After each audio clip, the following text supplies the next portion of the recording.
নবী মুদারে শিখিয়ে গেছে জিহাদ করে বাঁচতে হবে, জিহাদ করে বাঁচতে হবে। নবী মুদার শিখিয়ে গেছে। নারায়ে তাকবীর,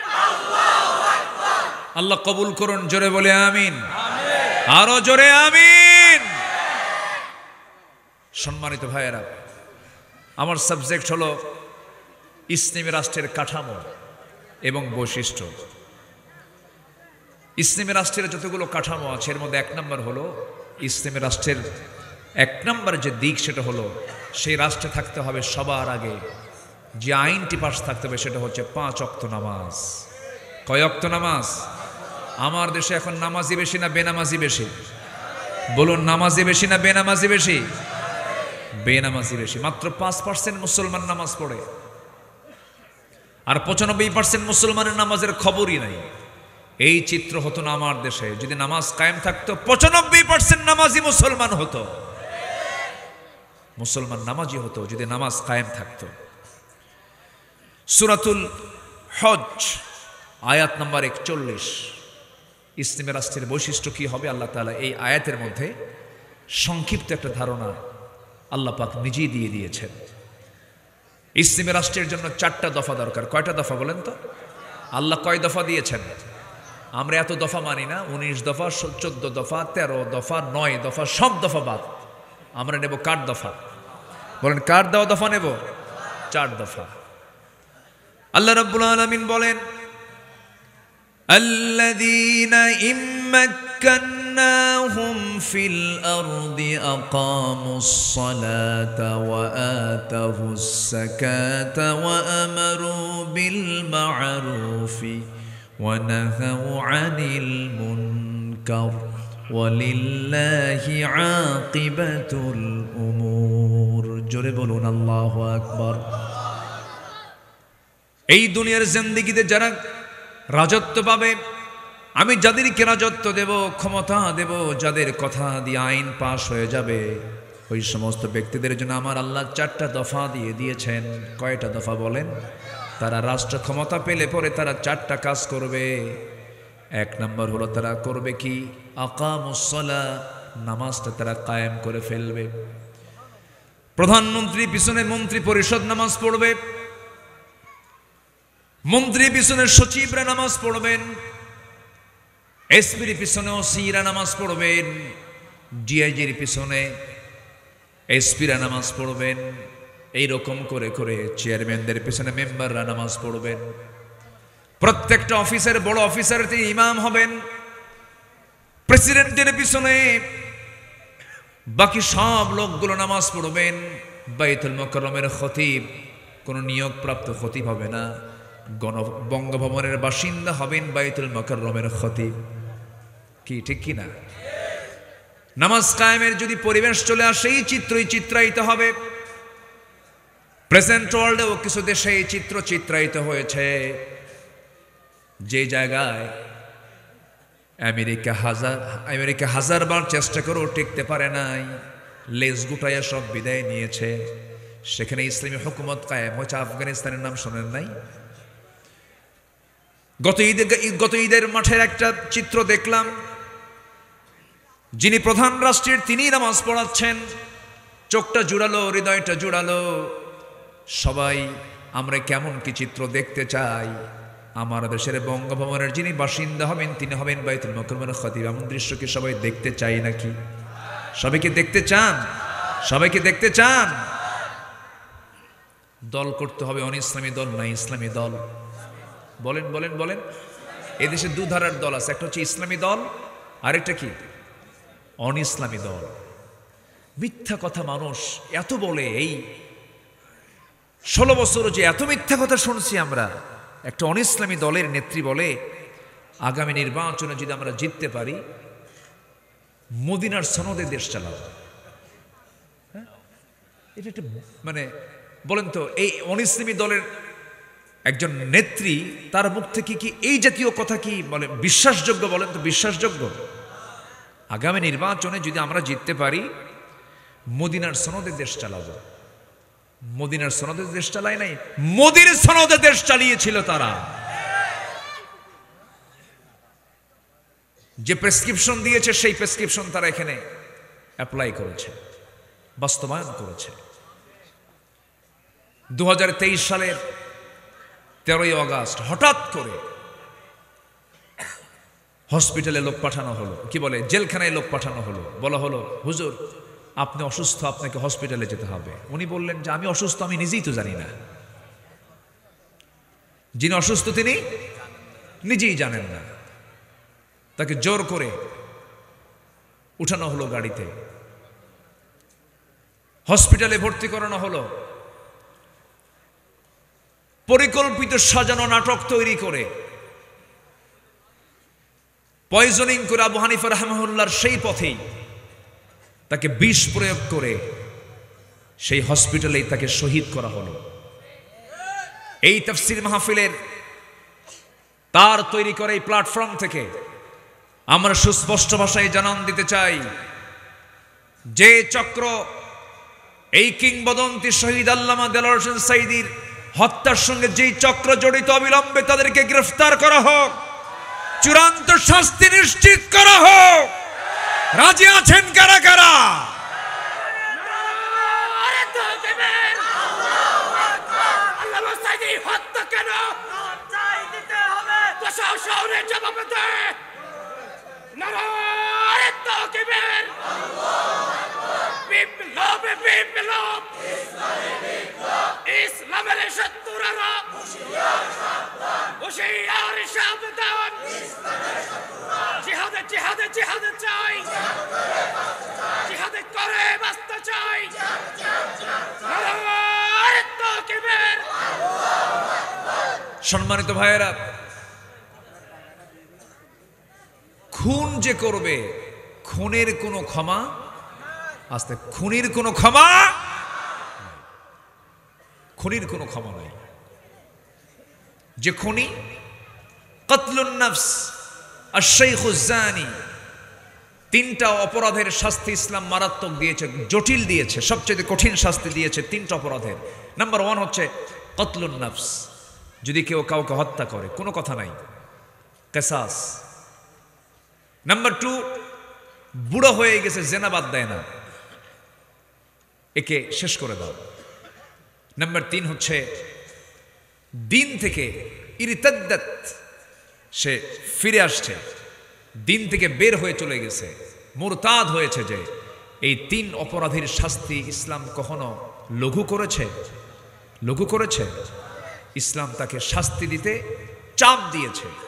অতএব এই পর্যন্ত যত হত্যাকাণ্ড হয়েছে, প্রতিটি হত্যাকাণ্ডের বিচার বাংলার জমিনে হওয়া অপরিহার্য একটা দাবি। এটা ঠিক কিনা? আসবে। এতদিন ওরা গণনা করেছে, আমাদের তালিকা করেছে। এক বিচারপতি, কি নাম, শামসুদ্দিন, হ্যাঁ শামসুদ্দিন মানিক, হ্যাঁ ও কালা কই না, কালো তো আল্লাহ বানায় দেয়, তাই না? আচ্ছা, এই মানিক আমার নামেও তালিকা করেছিল। 116 জন আলেমের একটা তালিকা করে বলল আমরা নাকি দেশদ্রোহী, রাষ্ট্রদ্রোহী। 2 বছরও যায় নাই, তালিকা এখন ওদের শুরু হয়ে গেছে। ঠিক কিনা? তালিকা এখন কি শুরু হয়েছে না? শুরু হয়েছে না? পালানোর জন্য চেষ্টা করলো, সিলেটটাকে চুজ করলো, কিন্তু ও জানে না সিলেটের শাহজালালের উত্তরসূরিরা বসে আছে, বুঝতে পারে নাই। কলার পাতায় ছিল রাত্রে, সিলেটবাসী ভালো আপ্যায়ন করেছে। কোর্টে হাজির হওয়ার সময় বিসি শুদ্ধ আউট করছে। জানেন তো নাকি? জানেন তো সব? হ্যাঁ। সম্মানিত বন্ধুগণ, সম্মানিত ভাইয়েরা, বিশাল সম্পদের পাহাড় বানিয়েছিল একটা গ্রুপের মালিক। চেহারা দেখে মনে হয় কেবলই মনে হয় জিব্রাইল আসমান থেকে নাজিল হলো। মুখের সাদা দাড়ি, মাথার সাদা চুল, পরনের সাদা পায়জামা, আবার গায়ে সাদা কি সাদা পাঞ্জাবি, জুতোটাও সাদা, ধবধবে সাদা ফেরেশতা চেহারার একটা মানুষ, একটি গ্রুপের মালিক, হাজার হাজার কোটি টাকার মালিক সে, অথচ পালানোর জন্য রাস্তা পাচ্ছে না। শেষ পর্যন্ত নৌকায় উঠল, বন্দুকে নিয়ে রওনা দিল, নৌকার ভিড়ল না। শেষ পর্যন্ত কোস্টগার্ড ধরে ফেলেছে, বন্ধুকে আইনমন্ত্রীকে ধরে ফেলছে। স্যার চিনছি, থানায় চলে। আমি কি একা আসছি এই জায়গায়? আমি তো জামাতের সাথে এসেছি। কিসের সাথে? তাহলে তো জামাত ছাড়া উপায় নাই। কে? ওই যে বসে আছে। কে? মাথার চুল তো কালো, মুখের দাড়ি তো নাই। লোকটা কে? কে ভালো করে দেখো, ওটাই দরবেশ। সম্মানিত ভাইয়েরা, যারাই যুগে যুগে জুলুম করেছে আল্লাহ তাদেরকে উলঙ্গ করেছেন, ন্যাংটা করে দিয়েছেন, ঠিক কিনা? জুলুম করা যাবে না। কাফিরকে তার কুফরি শাসন টিকসই করতে পারেন আল্লাহ তাআলা, কিন্তু একজন মুসলমান কিন্তু সে যদি জালিম হয় আল্লাহ তাকে তার ক্ষমতাকে টিকসই করতে পারে না, টিকসই করেন না, আল্লাহ পাক তাকে নামায় দেন। এই জন্য আমাদের দ্বারা যেন কোনো জুলুম না হয়, সমস্ত জুলুম থেকে আল্লাহ তাআলা আমাদেরকে হেফাজত করুন। জোরে বলি আল্লাহুম্মা আমিন। ক্ষমতার মিস ইউজ যেন না হয়, ক্ষমতার অপপ্রয়োগ যেন না হয়, নিজের নামের প্রভাব খাটিয়ে যেন কোনো জুলুম কারোর প্রতি না করা হয়। এই ক্ষেত্রে আমাদের চরম সতর্ক থাকার দরকার আছে না নাই বলেন তো? আছে, এটা খেয়াল রাখবো আমরা। আমার বন্ধুগণ, তাহলে ইসলামী রাষ্ট্রের যে কাঠামোগত দিক, জবাব হলো সূরা হজের 41 নম্বর আয়াত। সময় খুবই অল্প, এটা মাথায় রাখবো আমরা। যখন যদি কোনো ইসলামী রাষ্ট্র গঠন হয়ে যায়, সেই জায়গায় 1 নম্বর বিষয় চালু হবে, আল্লাহর হক 5 ওয়াক্ত নামাজ সেখানে কায়েম হয়ে যাবে। যখন নামাজ কায়েম হবে, সেই জায়গায় সুদ থাকবে না, মদের দোকান থাকবে না, জেনার কোনো লাইসেন্স থাকবে না। 5 অগাস্টে আমরা বিজয় এনেছি, কিন্তু আসল বিজয় কিন্তু এখনো আসে নাই। আপনি চিন্তা করে দেখুন তো, আল্লাহ বলছেন মদ হারাম। পৃথিবীর কোনো মানুষ কি কখনো মদকে হালাল করার কি চেষ্টা করলেও কি হালাল কি করতে পারবে নাকি? মদ হারাম করেছেন কিয়ামত পর্যন্ত তিনি আমার কে? কে কে কে? ইন্নামাল খামরু ওয়াল মাইসিরু ওয়াল আনসাবু ওয়াল আজলামু রিজসুম মিন আমালিশ শাইতান ফাজতানিবু। মদ হারাম, মদ হারাম, আমার আল্লাহর হারাম করা বিষয় কখনো কেউ হালাল করতে চাইলে এটা কি আমরা মেনে নিতে পারি? কিন্তু আমার দেশে 53 বছর ধরে আমাদের ঘাড়ে চাপিয়ে দিয়েছে মদ খাওয়া কি? কি আমার দেশে মদ কি হারাম না হালাল? বলেন হারাম না হালাল? মদের দোকান আছে না নাই? মদের ফ্যাক্টরি আছে না নাই? আবার মদের ফ্যাক্টরি উদ্বোধন করার জন্য কিছু হুজুরও আছে। হুজুর সে দোয়া করে, আল্লাহ তুমি মদের ফ্যাক্টরিতে বরকত দিয়ে দাও। বুঝেন নাই? এই যে সাতকানিয়া তো একটা তো ছিল, তো সাতকানিয়া একটা ছিল না? ইনি আমাকে এই সাতকানিয়া লোহাগাড়ায় বিগত 10টা বছর ঢুকতে দেয় নাই, আসতে দেয় নাই। উনি নিজেও একজন আলেম, ভালো কিতাব বুঝেন, ভালো আলেমের সন্তান তিনি, কিন্তু আলেমদের সাথে যে আচরণটা করেছেন, আবু জেহেল হার মানবে তার চরিত্রের কাছে। আমার লোহাগাড়া না কোথায় মাহফিল ছিল, আমি 10 মিনিট কথা বলেছি, পুলিশের ফোর্স পাঠায় দিছে। পুলিশের ফোর্স পাঠায় দিয়ে বলতেছে যেখানেই পাও তাকে ধরে আনো, থানায় জমা করো। শেষ পর্যন্ত আমাকে না পেয়ে কমিটি জানবাজ হয়ে মোকাবেলা করে কমিটির 2 ভাইকে গ্রেফতার করে থানায় চালান দিয়েছে। মাহফিলগুলোর বিরুদ্ধে যারা কথা বলে তারা হচ্ছে এই জামানার নতুন ফেরাউন, তারা, ঠিক কিনা? একজন আলেম কেমন করে সেকুলারকে বিশ্বাস করতে পারে? একজন আলেম কেমন করে ন্যাশনালিজমকে বিশ্বাস করতে পারে? আলেমের মধ্যে একটা জাত আছে, সেই জাতের নাম হলো ওলামায়ে সু। ওলামায়ে সু, ওলামায়ে সু, ঠিক কিনা? সম্মানিত ভাইয়েরা, সম্মানিত বন্ধুগণ, কুড়াল তো বাঁশ কাটে না, বাঁশই বাঁশ কাটে। বাঁশই বাঁশ কাটে, একটা কথা আছে। কুড়াল বাঁশকে বলে বাঁশ, বাঁশ কুড়ালকে বলতেছে কুড়াল সারা জীবন তো আমারে কাটলাই, আর এত কাইটো না। তো কুড়াল বলে বাঁশে, আমি তো তোরে কাটতে চাই না, তোরই এক জাতি ভাই আমার মধ্যে ঢুইকা কাটে। এই 16 বছর আলেম নামের কিছু পরিচয়ধারী মুনাফিক চক্র 16টা বছর ধরে এই দেশেই ছিল, কিন্তু তাদের গায়ে একটা আঁচড় পর্যন্ত লাগে নাই, মামলা তো দূরে থাক। ঠিক কিনা বলেন? পট পাল্টে গেছে। চোরের মায়ের কি? চোরের মায়ের বড় গলা।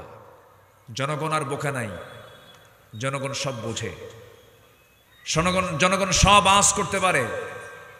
আগামীর দিন, আমরা আগামীর দিনকে নতুন করে সাজাতে হলে আমাদের বুদ্ধিবৃত্তিক চিন্তা চেতনার মধ্য দিয়ে সামনে এগোতে হবে।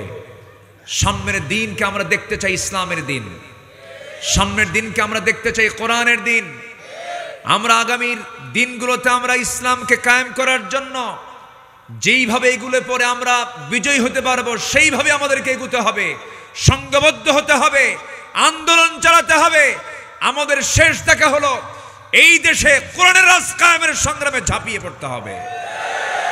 আল্লাহ কবুল করুন, আল্লাহ কবুল করুন, আল্লাহ কবুল করুন। ইসলামী রাষ্ট্রের 1 নম্বর কাজ হলো, কাঠামোগত দিক হচ্ছে সেই রাষ্ট্রে কি থাকবে? নামাজ কায়েম থাকবে। কি কায়েম থাকবে বলেন? নামাজ। আমার বন্ধুগণ, নাম্বার 2 হলো আল্লাযীনা ইম্মাক্কান্নাহুম ফিল আরদি আকামুস সালাহ ওয়া আতাউস যাকাতা ওয়া আমারু বিল মা'রুফি ওয়া নাহাউ আনিল মুনকার। নাম্বার 2 হলো যাকাতটা চালু হয়ে যাবে।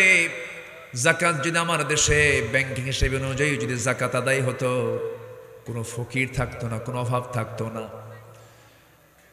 আমার বন্ধুগণ, যাকাত, নামাজ যেমন ফরজ, রোজা যেমন ফরজ, যাকাত তেমনই ফরজ। বুনিয়াল ইসলাম আলা খামসিন। ইসলাম পাঁচটা বুনিয়াদের উপরে, 5টা স্তম্ভের উপরে ইসলাম প্রতিষ্ঠিত। বুনিয়াল ইসলাম আলা খামসিন। নাম্বার 1 লা ইলাহা ইল্লাল্লাহ। নাম্বার 2 হলো আকামুস সালাহ। নাম্বার 2 হলো যাকাত। নাম্বার 3 হলো যাকাত। নাম্বার 3 হলো সওম রমাদান কি হজ। নাম্বার 5 হলো সওম রমাদান। যাকাতকে আল্লাহ পাক 3 নম্বর পিলারে রেখেছেন। নাম্বার 1 হলো কালিমা, নাম্বার 2 হলো নামাজ, নাম্বার 3 হলো যাকাত, নাম্বার 4 হলো হজ, নাম্বার 5 হলো রমজান মাসের রোজা। কিন্তু আমরা মুখস্থ করে ফেলেছি কালিমা, নামাজ, এরপরে কি? রোজা। রোজা ছিল 5 নম্বরে, নিয়ে আসছি কয় নম্বরে? বিল্ডিং টিকবে? ইঞ্জিনিয়ারিং প্ল্যান ভুল করলে বিল্ডিং টিকবে? যাকাতটা হলো 3rd পিলার অফ ইসলাম। যাকাত হচ্ছে 3 নম্বর পিলার। যাকাত কয় নম্বর পিলার? 3 নম্বর পিলার। সেই পিলারকে আমরা নিয়ে চলে গেছি কয় নম্বরে? 5 নম্বরে। তো একটা বিল্ডিং এর মিডল পিলারকে যদি সাইডে নিয়ে যায়, সাইডের পিলারটা যদি মিডিলে নিয়ে আসে, বিল্ডিং কি ঝুঁকিপূর্ণ হবে না? ঝুঁকিপূর্ণ হয়ে যাবে। মাঝখানের কলামে রড বেশি থাকে। আল্লাহ তাআলা ইসলামকে 5টা স্তম্ভের উপরে প্রতিষ্ঠা করেছেন। এর মধ্যে মিডিল, আগের 2টা কালেমা নামাজ এবং শেষের হজ এবং রোজা সম, এর ঠিক মাঝখানে রেখেছেন যাকাত, যা সামাজিক অর্থনৈতিক ভারসাম্যকে নিশ্চিত করে। সেই যাকাত কি আমার দেশে আছে না সুদ আছে? আস্তে কি যাকাত আছে না সুদ আছে? সুদ আছে। যাকাত থাকবে যেখানে, সেই জায়গায় সুদের জায়গা হবে না, আর সুদ যেখানে থাকবে সেখানে যাকাত থাকবে না। আমরা কি চাই সমাজে বলেন? সুদের পরিবেশ চাই না যাকাতের পরিবেশ চাই? বলেন বলেন। সমাজে যাকাত চালু হোক না সুদ চালু হোক? সুদ তো চালু দেখলামই, সুদের অবস্থা তো দেখলাম আমরা, সব তো দেখা শেষ, আমরা দেখা শেষ করেছি। আমরা সামনে দেখতে চাই নামাজ কায়েম হবে, যাকাত সমাজে আদায় হবে। জোরে বলি ইনশাআল্লাহ, আর জোরে বলি ইনশাআল্লাহ। আমার বন্ধুগণ, আল্লাহ রাব্বুল আলামিন নাম্বার 3 বলছেন আকামুস সালাতা ওয়া আতাফুস যাকাতা ওয়া আমারু বিল মা'রুফি ওয়া নাহাউ আনিল মুনকার। নাম্বার 3 হলো সৎ কাজের আদেশ দেওয়া, অসৎ কাজের বাধা দেওয়া। ইসলামী রাষ্ট্রের বৈশিষ্ট্য হলো, ইসলামী রাষ্ট্রে হারাম কাজ করা খুব জটিল হয়ে যাবে, হালাল কাজ করাটা সহজ হয়ে যাবে। আর অনিসলামী রাষ্ট্রের বৈশিষ্ট্য হলো হারাম কাজগুলো করা সহজ হয়ে যাবে, আর হালাল কাজ হারাম কাজগুলো করা খুব সহজ হয়ে যাবে ইসলামী রাষ্ট্রে, আর ভালো কাজ করাগুলো জটিল হয়ে যাবে।